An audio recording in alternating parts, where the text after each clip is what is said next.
Hi! Hello! నమస్తే. This is విజయ. మనతో పాటు స్టూడియోలో ఉన్నారు పిడికాస్ హోమియోపతి డాక్టర్ భరద్వాజ్ గారు. సార్‌ని అడిగి చాలా విషయాలు తెలుసుకుందాం.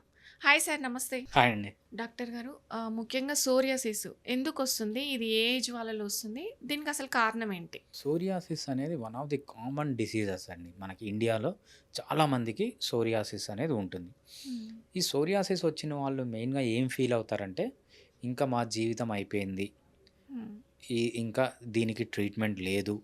నేను జీవితాంతం స్టెరాయిడ్స్ వాడాల్సిందే. స్టెరాయిడ్స్ వాడిన తర్వాత దానివల్ల వచ్చే సైడ్ ఎఫెక్ట్స్ భరించాల్సిందే.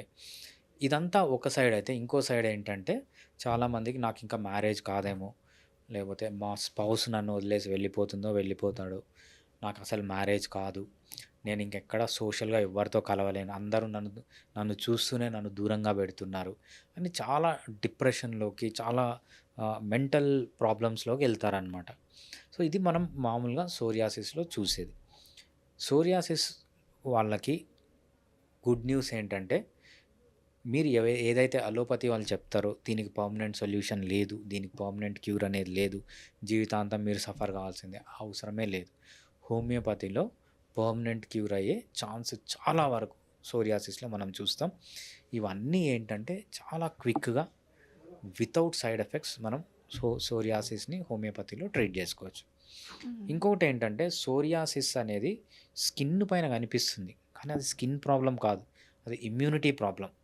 సో, మనకు ఇమ్యూన్ సిస్టమ్ అనేది ఉంటది. అంటే రోగనిరోధక శక్తి. అంటే మనకు బాడీలోకి ఒక వైరసో, ఒక బ్యాక్టీరియానో, ఒక ప్రోటోజోవనో, సింగిల్ సెల్యులార్, మల్టీ సెల్యులార్ పారాసైటో, ఫంగసో ఏదో మన బాడీలోకి ఎంటర్ అయినప్పుడు మన ఇమ్యూన్ సిస్టమ్ దానికి అగెయిన్స్ట్‌గా ఫైట్ జేసి దాన్ని చంపేయాలన్నమాట. అది మన ఇమ్యూన్ సిస్టమ్ పని.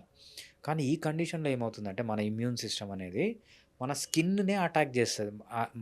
అంటే మన ఇమ్యూన్ సిస్టమ్ మనల్ని అటాక్ జేయదు గదా! వేరే వాళ్ళొస్తే వాళ్ళని అటాక్ జేయాలి. బట్ మన స్కిన్‌ని అటాక్ జేయడం మొదలుపెడతది. ఎప్పుడైతే స్కిన్‌ని అటాక్ జేయడం మొదలుపెడతదో అది పెచ్చుల్లాగా, అంటే చేప పొలుసుల్లాగా బయటకొచ్చేసి అదంతా సోరియాసిస్ లాగా అదెందుకు అలా చేస్తుంది సార్? మన స్కిన్ మీదనే ఎందుకు రివర్స్ పనిచేస్తుందది? రైట్. ఇది చాలా మంచి క్వెషన్ అండి. ఇప్పుడు లేటెస్ట్ కాన్సెప్ట్ మనకు మెడిసిన్‌లో ఏంటంటే ఎపిజెనెటిక్స్ అంటాం. హ్మ్. మనం ఇన్ని రోజులు జెనెటిక్స్ గురించే తెలుసుకున్నాం, రైట్? జెనెటిక్స్ అంటే ఏంటి? తాతకో, ముత్తాతకో, ఫాదర్‌కో, మదర్‌కో ఉన్నప్పుడు పిల్లలకి రావడాన్ని జెనెటిక్ ఇన్‌హెరిటెన్స్ అంట. అంతవరకు మాత్రమే మనకు తెలుసు. హ్మ్. ఇప్పుడు లేటెస్ట్ కాన్సెప్ట్ జెనెటిక్స్‌లో ఏంటంటే ఎపిజెనెటిక్స్. ఎపిజెనెటిక్స్ అంటే మీనింగ్ ఏంటంటే మీకు జీన్స్ అదే ఉంటాయి. మీ తాతల నుంచి వచ్చిన జీన్సే ఉంటాయి. ఫర్ ఎగ్జాంపుల్ ఒక పేషెంట్ వచ్చినాడు. ఆ పేషెంట్‌కి సోరియాసిస్ ఉంది. సోరియాసిస్ ఉంటే మీ తాతకుందా అంటే లేదు. మీ నాన్నకుందా? లేదు. మీ మదర్ సైడ్ ఉందా? లేదు. మీ ఫాదర్ సైడ్ ఉందా? లేదు. ఎవ్వరికీ లేదు. నాకే వచ్చింది. ఏంటి అంటే ఎపిజెనెటిక్స్. ఎపిజెనెటిక్స్ అంటే మీనింగ్ ఏంటంటే మన జీన్స్ అవే ఉంటాయి. కొన్ని జీన్స్ అనేవి స్విచ్ ఆఫ్ అయిపోతాయి. కొన్ని జీన్స్ స్విచ్ ఆన్ అయితాయి. ఎపిజెనెటిక్స్ ఏం చెప్తుందంటే ఒక మనిషిని గన తీసుకుంటే వాడిలో 100 జీన్స్ గన ఉంటే అట్ ఏ టైమ్ 2 జీన్సే అంటే 2% ఆఫ్ ది జీన్సే యాక్టివ్‌గా ఉంటాయి. మిగిలిన 98% ఆఫ్ ది జీన్స్ ఇనాక్టివ్ స్టేజ్‌లో ఉంటాయన్నమాట. అది మన ఎన్వైర్న్‌మెంట్‌ని బట్టి కొన్ని జీన్స్ యాక్టివేట్ అవుతాయి. కొన్ని జీన్స్ డీయాక్టివేట్ అవుతాయి. ఎప్పుడన్నా సోరియాసిస్ జీన్ యాక్టివేట్ అయిందనుకోండి, అది సోరియాసిస్‌గా మారుతుందన్నమాట. సో, దీన్ని మనం ఎపిజెనెటిక్స్ అంటాం. అంటే జీన్స్ అనేది స్విచ్ ఆన్, స్విచ్ ఆఫ్ అనేది లేటెస్ట్ కాన్సెప్ట్.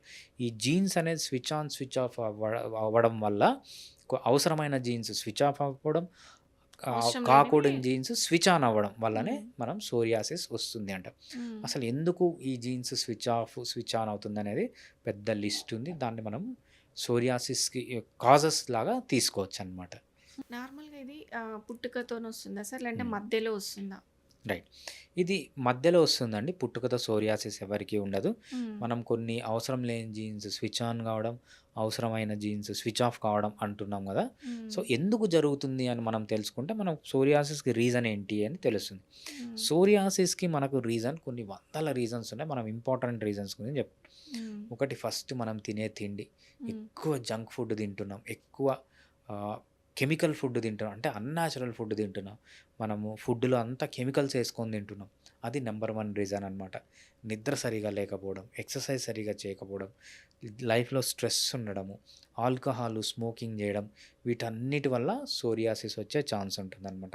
హుహు. ఇంకా ఏంటంటే కొన్ని మెడిసిన్స్ ఏంటి మనము ఆహ్, బీపీకి వేసుకునే మెడిసిన్స్, హ్మ్. షుగర్‌కి వేసుకునే మెడిసిన్స్, లేకపోతే హార్ట్‌కి దీర్ఘకాలికంగా వేసుకునే మెడిసిన్స్ ఉంటాయి. వీటి వల్ల కూడా సోరియాసిస్ అనేది రావచ్చనమాట. సో, హ్మ్. సోరియాసిస్ రావడానికి చాలా రీజన్స్ ఉన్నాయి. కొంతమందికేంటంటే ప్రెగ్నెన్సీలో హార్మోనల్ చేంజెస్ ద్వారా సోరియాసిస్ అనేది స్టార్ట్ అవుతుందనమాట. ఇంకొంతమందికి ఏమవుతుందంటే వాళ్ళు ఐవీఎఫ్‌లు, ఐయుఐలు ఇట్లాంటి ప్రొసీజర్స్ అన్నీ చేయించుకుంటూ ఉంటారు. ఈ హ్మ్. ప్రొసీజర్స్ అన్నీ చేయించుకునే టైంలో గూడా హార్మోనల్ ఇంబాలెన్స్ వచ్చి సోరియాసిస్ వచ్చే ఛాన్స్ ఉంటుందనమాట. హ్మ్. కొంతమంది పోతూ ఉంటారు. వాళ్ళకి చిన్న దెబ్బ తగులుతుంది. ఆ దెబ్బ దగ్గర నుంచి గూడా వీళ్ళకేంటంటే సోరియాసిస్ అనేది స్టార్ట్ కావచ్చు. సో, సోరియాసిస్ రావడానికి చాలా రీజన్స్ ఉన్నాయి. ఏ రీజన్ అన్నా మనకు జెనెటిక్స్‌లో ఒక సేయింగ్ ఉంటుందనమాట. దాన్నేమంటామంటే genetics load the gun but environment pulls the trigger అంటారనమాట. అంటే మీనింగ్ ఏంటంటే మీ జీన్స్‌లో సోరియాసిస్ ఉన్నా సూటబుల్ ఎన్వైర్న్‌మెంట్ వచ్చేంత వరకు అది ట్రిగ్గర్ కాదు. అంటే మీకు జీన్స్‌లో సోరియాసిస్ ఉంది. బట్ మీరు జంక్ ఫుడ్ తిని దాన్ని యాక్టివేట్ చేయడము, హ్మ్. ఏదో ఒక తప్పు మీ ఎన్వైర్న్‌మెంట్‌లో జరిగే తప్పు వల్లనే అది యాక్టివేట్ అవుతుందని మనకు హ్మ్. జెనెటిక్స్ చెప్తుందనమాట. సో, హ్మ్. ఇవన్నీ రీజన్స్ మనము సోరియాసిస్ రావడానికి. అయితే డాక్టర్ గారు హ్మ్. అది నార్మల్‌గా ఒక చిన్న మచ్చలాగా వస్తుంది. హ్మ్. చాలా మందికి స్ప్రెడ్ అవుతుంది. అవును. సో, అలా ఎందుకవుతుంది? అది ఏ స్టేజ్‌లో మనం ట్రీట్మెంట్ తీసుకుంటే మంచి రిజల్ట్ ఉంటుంది? రైట్. సోరియాసిస్ అనేది ఫస్ట్ చిన్నగానే స్టార్ట్ అవుతుందనమాట. హ్మ్. మెయిన్‌గా ఎక్కడ స్టార్ట్ అవుతుంది చాలామందికి ఈ ఫోల్డ్స్ ఉంటాయి చూసారా? హ్మ్. ఈ ఎల్బోసు హ్మ్. లేకపోతే ఈ స్కిన్ పైన మనకు ముడతలు ఎక్కడైతే ముడతలు ఉంటాయో హ్మ్. మెయిన్‌గా అక్కడ స్టార్ట్ అవుతుందనమాట సోరియాసిస్.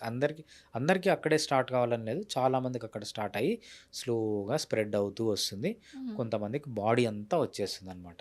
సో, హ్మ్. మనము పాసీ స్కోర్ అంటామనమాట. పీఏఎస్ఐ సోరియాటిక్ స్కోర్ అంటామనమాట. ఆ స్కోర్‌ని బట్టి ఈడికి ఒక మనిషికి ఎంత స్ప్రెడ్ అయిందని మనము కనుక్కోవచ్చు. అదంతా సైంటిఫిక్ కాలిక్యులేషన్. మనం డిస్కస్ చేయాల్సిన అవసరం లేదనమాట. సో, ఏ స్టేజ్‌లో వస్తే బెటర్ అంటే ఎంత త్వరగా వస్తే ప్రోగ్నోసిస్ అనేది అంత బాగానే ఉంటుంది. హ్మ్. ఫర్ ఎగ్జాంపుల్ జస్ట్ ఒక సెంటీమీటర్ ఉంది. ఒకటే దగ్గర ఉంది. అప్పుడే వచ్చేసే ట్రీట్మెంట్ చాలా ఈజీ అనమాట. సో, హ్మ్. వీళ్ళేం చేస్తారంటే సోరియాసిస్ కదా అని అలోపతి డాక్టర్ దగ్గరికెళ్తారు. వాళ్ళేం జేస్తారంటే స్టెరాయిడ్స్ ఇస్తారు. స్టెరాయిడ్ అంటే ఏంటి అంటే ఒక స్ప్రింగ్ లాంటిది. సీ ఒక డిసీజ్‌ని సోరియాసిస్ అనేది ఒక స్ప్రింగ్ అనుకుంటే, స్టెరాయిడ్ అనేది స్ప్రింగ్ పైన పెట్టే వెయిట్ అనమాట. స్ప్రింగ్‌ని ఎంతసేపు బరువు పెట్టి ఆపుతాం? హ్మ్. ఎప్పుడైతే బరువు తీసేస్తే స్ప్రింగ్ అనేది ఎక్కువవుతుంది. స్ప్రెడ్ అయిపోతుంది. స్టెరాయిడ్స్‌ని బట్టి మీరు ఆపినారనుకోండి సోరియాసిస్, ఒక్కసారి స్టెరాయిడ్ గాని స్టాప్ జేస్తే స్ప్రింగ్ ఎలా రీబౌన్స్ అవుతుందో, అట్లా చాలా ప్లేసెస్‌కి రావడం. చాలా ఎక్కువ సివియారిటీతో రావడం. చాలా ఎక్కువ రోజులు ఉండడం. హ్మ్. ఇంటెన్సిటీ పెరగడము, డ్యూరేషన్ పెరగడము, సివియారిటీ పెరగడం. అంటే నంబర్ ఆఫ్ ప్లేసెస్ దగ్గరికి రావడం పెరగడము. ఇలా జరుగుతుందనమాట. అంటే ఎప్పుడే గాని సోరియాసిస్‌కి స్టెరాయిడ్స్ వాడడము, ఇమ్యూనో సప్రెసెంట్స్ వాడడం అనేది అసలు మంచిదే కాదు. అది రీబౌండ్ ఎఫెక్ట్ అనమాట. ఒక్కసారి స్టెరాయిడ్స్ స్టాప్ చేస్తే వచ్చే ఛాన్స్ ఉంటుంది. హోమియోపతి ఎలా పనిచేస్తుందంటే ఎగ్జాక్ట్ ఆపోజిట్‌గా పనిచేస్తుంది. హ్మ్. హోమియోపతిలో థియరీ ఏంటంటే homeopathy can bring epigenetic changes అనేది కాన్సెప్ట్. ఇది ఇంకా ప్రూవ్ కాలేదు. బట్ ఆహ్, హో హోమియోపతి మెడిసిన్ ఇచ్చినప్పుడు సోరియాసిస్ కంప్లీట్‌గా రివర్స్ అయిపోతుంది. అంటే దాని మీనింగ్ ఏంటి? మీకేదైతే అనవసరమైన జీన్ స్విచ్ ఆఫ్ అయిందో దాన్ని మళ్ళీ స్విచ్ ఆన్ చేస్తుంది. స్విచ్ ఆఫ్ అయిపోయిన దాన్ని స్విచ్ ఆన్ చేస్తుంది. అంటే రివర్స్ చేసే కెపాసిటీ హోమియోపతి మెడిసిన్స్‌కుంది. హోమియోపతిలో ఏంటంటే నానో పార్టికల్స్ అంటాం. ఇది చాలా చిన్నగుంటాయి. అవి మన న్యూక్లియస్‌లోకి పోయి హ్యూమన్ న్యూక్లియస్‌లోకెళ్ళి అక్కడ ఎపిజెనెటిక్స్ చేంజెస్ తెచ్చే ఛాన్సెస్ చాలా ఉన్నాయి. So, that's what latest concept అనమాట. ఇది ఇంకా ప్రూవ్ కాలేదు. బట్ చాలామంది ఈ కాన్సెప్ట్ ద్వారానే హోమియోపతిలో మనము ఈ సోరియాసిస్‌ని కంప్లీట్‌గా రివర్స్ చేయొచ్చు అని చెప్తారనమాట. ఓకే. డాక్టర్ గారు. ఇంకొక చిన్న డౌట్. హ్మ్. అది చాలామంది చూడ్డానికి చాలా మంచిగా అనిపియదు. అవును. అది ముట్టుకుంటే అంటుతుందేమన్న హ్మ్. భావనతో కూడా చూస్తుంటారు. రైట్. ఇది అంటువ్యాధిలాగా ఏమన్నా చూడొచ్చంటారా? రైట్. చాలామంది ఫస్ట్ నా దగ్గరకొచ్చి అడిగే క్వెషన్ ఏంటి అంటే, హ్మ్. తల్లిదండ్రులు గానీ, లేకపోతే ఆహ్, వైఫ్ గానీ ఎవరన్నా, "సార్ మా ఆయనకి సోరియాసిస్ ఉంది. నాకొచ్చే ఛాన్స్ ఉందా? లేకపోతే నాకు సోరియాసిస్ ఉంది. మా పిల్లలకొచ్చే ఛాన్స్ ఉందా? నేను మా పిల్లల్ని పట్టుకోవచ్చా? హ్మ్. వాళ్ళని ఎత్తుకోవచ్చా?" చాలా బాధపడుతూ వస్తారనమాట. యాహ్! సింపుల్ సోరియాసిస్ అనేది అంటువ్యాధి కాదు. అంటువ్యాధి అంటే అక్కడ ఒక వైరస్ ఉండాలి, బాక్టీరియా ఉండాలి, ప్రోటోజోవన్ ఉండాలి, మల్టీసెల్యులర్ పారాసైట్ ఉండాలి, లేకపోతే ఫంగస్ ఉండాలి. ఇవి మాత్రమే ఒకరి నుంచి ఒకరికి వస్తాయి. దీన్ని మనం ఏమంటామంటే ఆటో ఇమ్యూన్ డిజార్డర్. ఆటో అంటే సెల్ఫ్, ఇమ్యూన్ అంటే మన ఇమ్యూన్ సిస్టమ్ మనల్నే నాశనం చేయడం. అంటే మన ఇమ్యూన్ సిస్టమ్ మనకు అది వేరే వాళ్ళకి వెళ్ళదన్నమాట. సో సోరియాసిస్ ఉన్న వాళ్ళని పట్టుకోవచ్చు, వాళ్ళని మ్యారేజ్ చేసుకోవచ్చు, వాళ్ళు పిల్లల్ని ఎత్తుకోవచ్చు, పిల్లలు ఫాదరు మదర్ అన్నీ కలిసి ఒకటే ప్లేట్లో తినచ్చు, ఒకటే బెడ్ పైన పడుకోవచ్చు, ఒకటే టవల్స్ వాడచ్చు, ఒకటే సోప్స్ వాడచ్చు. ఏ ప్రాబ్లం అనేది ఉండదన్నమాట. సోరియాసిస్ అనేది ఎటువంటి పరిస్థితుల్లో ఒకరి నుంచి ఒకరికి వచ్చే ఛాన్సే లేదు. ఓకే, థ్యాంక్ యూ డాక్టర్ గారు. థ్యాంక్స్ అండి. Fiticus Homeopathy